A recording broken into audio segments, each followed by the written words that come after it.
Olá, meu querido e minha querida, futuro aprovado e futura aprovada, como vocês estão? Espero que vocês estejam super bem. Eu sou o professor Admilson Costa, que prazer ter você aqui no meu YouTube e também aqui no Operação SFSEX, beleza? Vamos lá.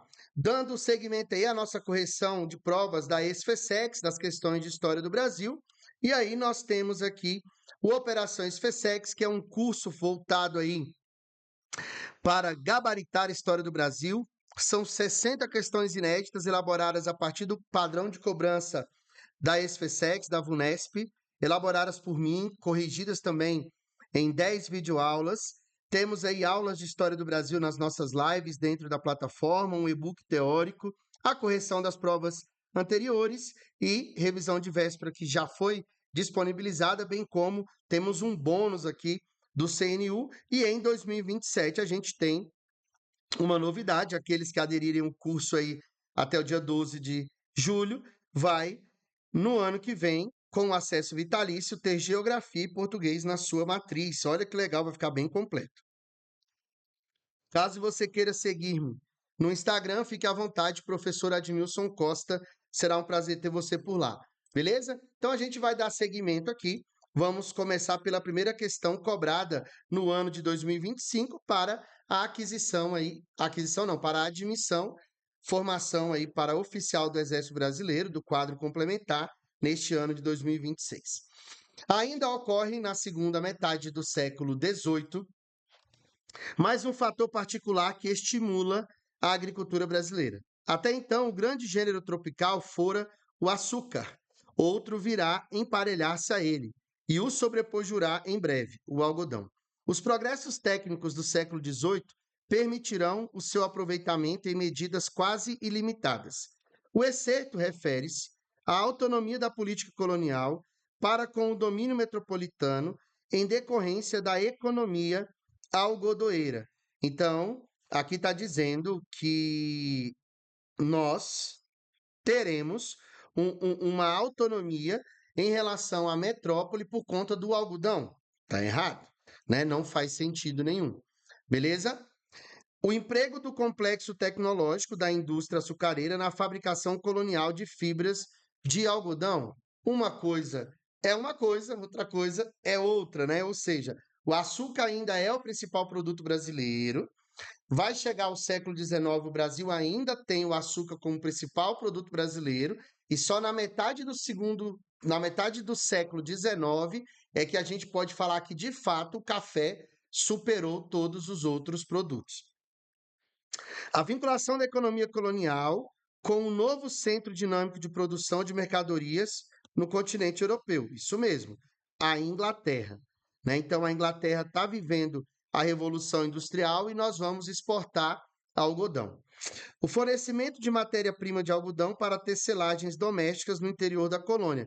Não é isso que vai permitir o aproveitamento do algodão quase que de forma ilimitada, até porque nós não tínhamos manufaturas instaladas nesta perspectiva e foi proibida em 1785 e já foi alvo de questões aqui da SFSEX. Letra I. Substituição da exploração do açúcar pelo plantio de algodão nas áreas litorâneas da colônia. Equivocado, como eu citei para vocês, o açúcar é o principal produto colonial brasileiro e ele só é superado pelo café no século XIX. Alcançado em 7 de setembro de 1822, às margens do riacho Ipiranga, Dom Pedro proferiu o chamado Grito do Ipiranga, formalizando a independência do Brasil. Em 1º de dezembro, com apenas 24 anos, o príncipe regente era coroado imperador, recebendo o título de Dom Pedro I. O Brasil se tornava independente, com a manutenção da forma monárquica do governo. Mas ainda, o novo país teria no trono um rei português. Este último fato criava uma situação estranha, porque uma figura originária da metrópole assumiu o comando do novo país. A natureza da independência do Brasil, referida pelo excerto, une setores da elite socioeconômica em torno de uma figura política capaz de manter o ordenamento social brasileiro. Então, o gabarito é a letra A. E por que o é a letra A? Como bem trouxe o texto lá em cima, né? Nós temos a figura de um cara com 24 anos, torna o Brasil independente e ele torna uma situação estranha, porque ele era um português governando um Brasil independente. Mas por que aconteceu isso? Porque a elite brasileira se juntou ao redor de Dom Pedro I para que, quando ele fizesse a independência, as coisas não mudassem de lugar. O pobre continuasse sendo pobre, a elite continuasse sendo elite e o poder não fosse dividido em nosso país. Pronto. Mantinha o ordenamento social. Comprovava a presença dos princípios filosóficos da independência das colônias inglesas da América do Norte na organização do político do Estado brasileiro. Totalmente equivocado, né? Porque lá na independência dos Estados Unidos, nós temos a formação de uma república, e lá na independência dos Estados Unidos, nós temos o rompimento com uma metrópole se tornando uma república e não uma monarquia hereditária. Manter relações econômicas brasileiras com a burguesia mercantil portuguesa em um regime ainda de exclusivo comercial. Não. O maior privilégio dado aqui são aos ingleses. Institui um sistema político ilustrado com concessão de direitos políticos às províncias brasileiras em prejuízo do poder central. Errado. Quem escolhia o presidente de província, inclusive, era o imperador. Não havia eleição para um executivo provincial. Explica a precocidade do movimento libertador brasileiro na comparação com as emancipações políticas das colônias hispânico-americanas. Não explica nada disso, ok? Primeiro que nós temos, inclusive, independências que ocorreram antes do Brasil. Então, não faz sentido dizer que esta forma da natureza da independência do Brasil a diferencia das demais, dizendo que ela foi precoce. Tudo bem? 16 foi embora, então, gabarito a letra A. 17. Já nos anos 1850, fazendeiros das áreas cafeeiras, alguns dos mais necessitados de mão de obra, tornaram-se interessados em promover a imigração e em substituir os escravos por imigrantes. As primeiras experiências falharam. Os fazendeiros de café recorreram ao tráfico de escravo interno, tráfico interprovincial, por conta lá da Lei Eusébio de Queiroz. Mais tarde, quando as pressões abolicionistas aumentaram e leis contra o tráfico entre províncias foram promulgadas, os fazendeiros das áreas pioneiras buscaram na Itália os trabalhadores de que necessitavam. Então, nós estamos falando de uma imigração. O excerto alude à baixa produtividade da economia agrícola brasileira devido às crises periódicas no fornecimento da mão de obra.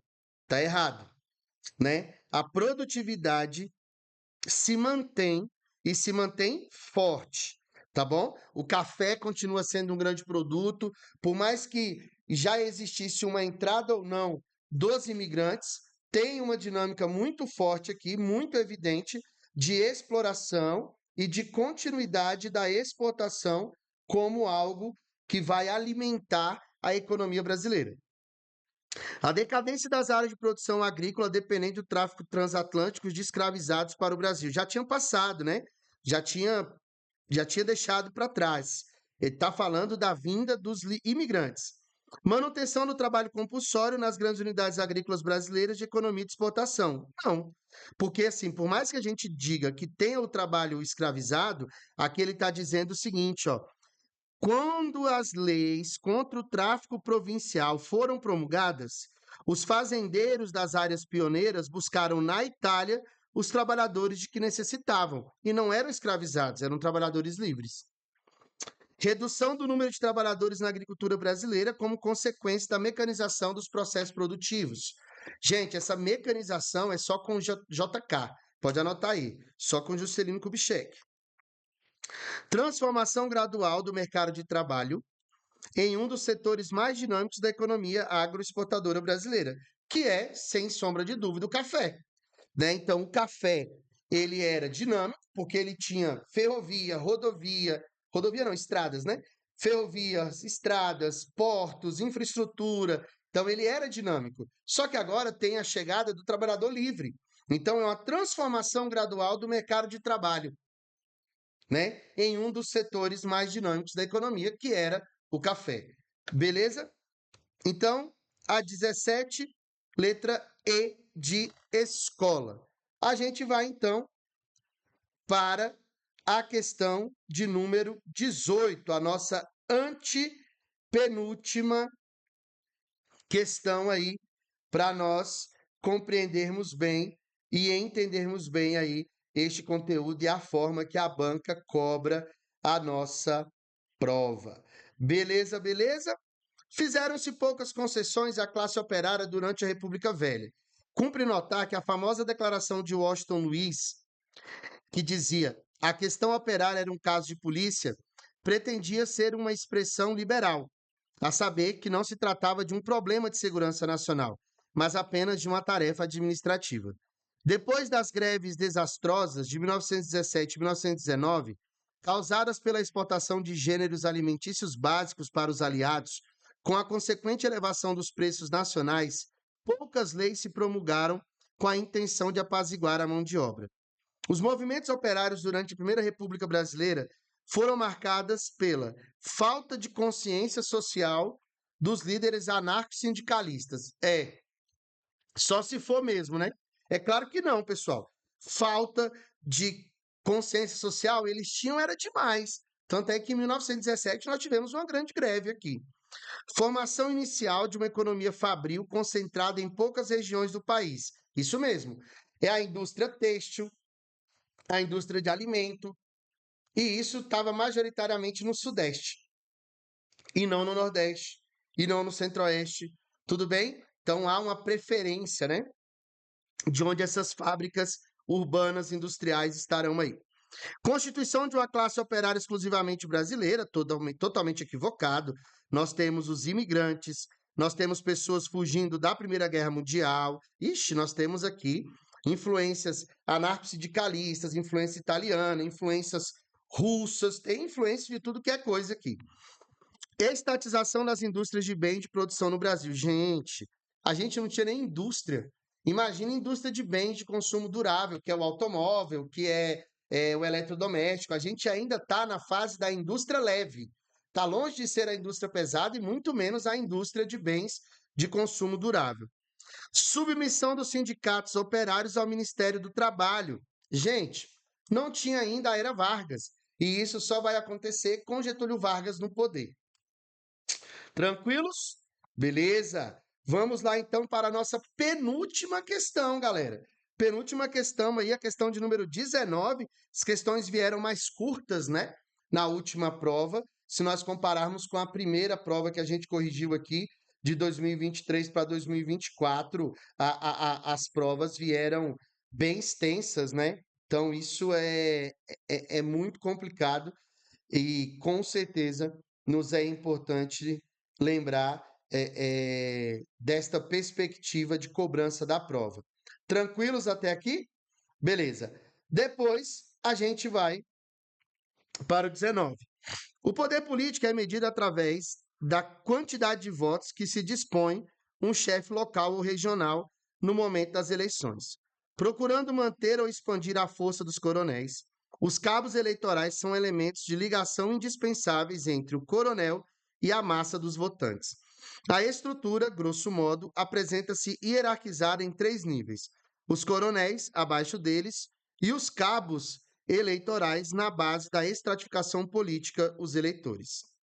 O excerto refere-se à política da Primeira República Brasileira e a atribuição às forças militares do poder constitucional de fiscalização das instituições políticas e a imposição do serviço militar obrigatório nas regiões rurais do país. Então, será que de fato, né, diante desta Primeira República Brasileira, a gente tem a atribuição de fiscalizar e impor um serviço obrigatório militar no campo, no meio rural? Acredito que não, né? Lembrando também que as regiões rurais, elas eram dominadas pelos coronéis. As suspensões periódicas dos calendários eleitorais previstos pela Constituição e aos direitos políticos da população analfabeta do país. O analfabeto não tinha direito político, né? Ele não podia votar, beleza? Então, lembrando que a gente, naquela época, recebia muito pouco voto, né? quem era o candidato, porque boa parte da população não votava. O analfabeto não votava, a mulher não votava, o soldado não votava, membros de ordem religiosa. Então, tinha uma exclusão muito grande. Aos desdobramentos da instituição do sufrágio universal masculino e aos mecanismos oligárquicos de controle político. Pronto, é isso. Por quê? Eu tenho o sufrágio universal masculino, o homem não precisava pagar para votar, não precisava ter renda. Se ele fosse cidadão, ele conseguia votar e acabou. Então, o gabarito é a letra C, de fato. Na letra D, está falando. Ah, e aí eu tenho que lembrar que eu tenho os mecanismos oligárquicos de controle político. O voto era aberto, que é o voto de cabresto. Temos de lembrar que o coronel era a base da política dos governadores. Precisamos também nos recordar que havia um clientelismo muito forte em relação à dependência que se tinha dos coronéis. Tudo bem? Então, beleza. A inexistência de atividades políticos eleitorais nos municípios e ao controle das decisões governamentais pelos habitantes alfabetizados dos grandes centros urbanos. Gente, eu tenho atividade política eleitoral sim nos municípios. Por isso, o grande poder dos coronéis, né? Por isso, o grande poder deles, porque eles interferiam na eleição do prefeito, interferiam na eleição do deputado. Era dali que vinha a base. A garantia da liberdade de expressão política do eleitorado e a instituição do voto secreto masculino nos estados mais importantes da República. É um outro equívoco, porque o voto era aberto. Qual é a Constituição que vai, de fato, falar de voto secreto? É a de 34, beleza? Que é depois da promulgação do Código Eleitoral de 32 no governo de Vargas. A nossa última questão dessas correções aqui: como o Brasil e como a própria democracia, a Constituição de 1988 também é imperfeita.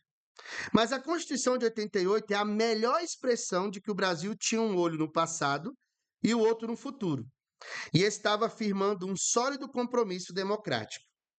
Ela é moderna nos direitos, sensível às minorias políticas, avançada nas questões ambientais, empenhadas em prever meios e instrumentos constitucionais legais para a participação social direta, determinada a limitar o poder do Estado sobre o cidadão e a exigir políticas públicas voltadas para enfrentar os problemas mais graves da população.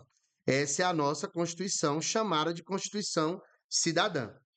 Os aspectos modernos da Constituição vinculam-se à oposição à tradição republicana do país com a adoção do parlamentarismo. Errado. Ali no ano de 92 para 93, a gente tem um plebiscito, né? E esse plebiscito, ele traz algo muito pertinente e muito interessante, que é o seguinte, que é o plebiscito para saber se nós seríamos república ou se nós seríamos parlamentarismo, se nós seríamos parlamentarismo ou monarquia, ou se nós seríamos presidencialismo com república. Então, se escolheu entre a república e a monarquia, e entre o presidencialismo e o parlamentarismo, né? Então, tipo de governo e as formas, tá bom? Então, bem importante lembrar. E aí o povo, em 93, escolheu para que fôssemos uma república e para que fôssemos presidencialista. Mas a Constituição de 98, ela traz ali uma república presidencialista. Restrição à estrutura agrária latifundiária com o projeto de reforma agrária. Cara, tem que tomar muito cuidado, porque nós não estamos falando dessa reforma agrária implantada. Há uma previsão para que possa se fazer e nunca foi feito. A exigência de legitimação de medidas governamentais com a política plebiscitária. Não. Então já pensou tudo aquilo que esses caras fossem fazer aí no Congresso ou no governo, nós tivéssemos o poder de dizer que sim ou que não, de repente era melhor, né? Seria essa zona que é a ampliação dos direitos trabalhistas com a criação do Fundo de Garantia pelo Tempo de Serviço. O FGTS, pessoal, Fundo de Garantia pelo Tempo de Serviço, é uma instituição criada, né? Instituição não, mas um mecanismo criado dentro do governo dos militares quando finda aquela estabilidade decenal da CLT. A atuação dos grupos sociais na elaboração com emendas populares. A Constituição Cidadã recebeu milhares e milhares de assinaturas, milhões de assinaturas, e milhares de emendas, sugestões que a sociedade civil propusera para a Constituição de 88. E aí, claro, né, nem todas foram colocadas dentro do bojo constitucional, mas boa parte delas sim. Tudo bem, tudo bem? Beleza. Meus queridos, que honra, né, ter estado com vocês aqui nessas resoluções dessas questões. Talvez mais para frente eu faça das provas mais antigas, mas eu acredito que essas são as mais interessantes. Caso você queira adquirir aí o revisão final que eu criei para o História do Brasil da SFSEX, é um produto muito legal, você já vai ter o PDF lá dentro na Hotmart, você já vai ter o acesso às 2 aulas, já estão prontas, é só assistir e responder as questões e fazer parte daqueles que vão gabaritar a história do Brasil. Se você quer uma preparação mais longínqua e você quer ter o resultado da minha querida aluna aqui, gabaritando história do Brasil, mesmo as questões de magistério, eu fosse você, eu assinaria a Operações SFSEX, esse curso que foi idealizado por mim. Eu sou o primeiro professor de história do Brasil que, de fato, há mais de 6 anos trabalho a referência bibliográfica da SFSEX. E aí, quem me acompanha no GRAM, quem acompanha meu trabalho sabe do que eu estou falando, e as 60 questões que eu criei foram criadas em cima da referência bibliográfica atualizada, e eu entendo que eu posso te ajudar a gabaritar a história do Brasil e você fazer parte do seleto grupo de aprovados aí, tenentes aí do Exército Brasileiro, inclusive, que são meus alunos. Tem um desconto, SFSEX 30 ou Operações SFSEX, basta você acessar o link que está aí no seu material e ser feliz e vir conosco. Beleza, beleza? Bom demais. Queridos, participem então da Operações SFSEX ou, caso queiram, adquiram também a nossa revisão final. Deixa o like aqui nesse vídeo, compartilha com quem você sabe que está se preparando para a SFSEX. Siga-me lá no meu Instagram, professor Admilson Costa, e se de repente passar para hypar aqui, aperta aí que vai ajudar a gente também. Que Deus abençoe infinitamente a vida de vocês. Contem comigo, estou por aqui e a gente vai se falando aí. Boa prova a todos. Até lá!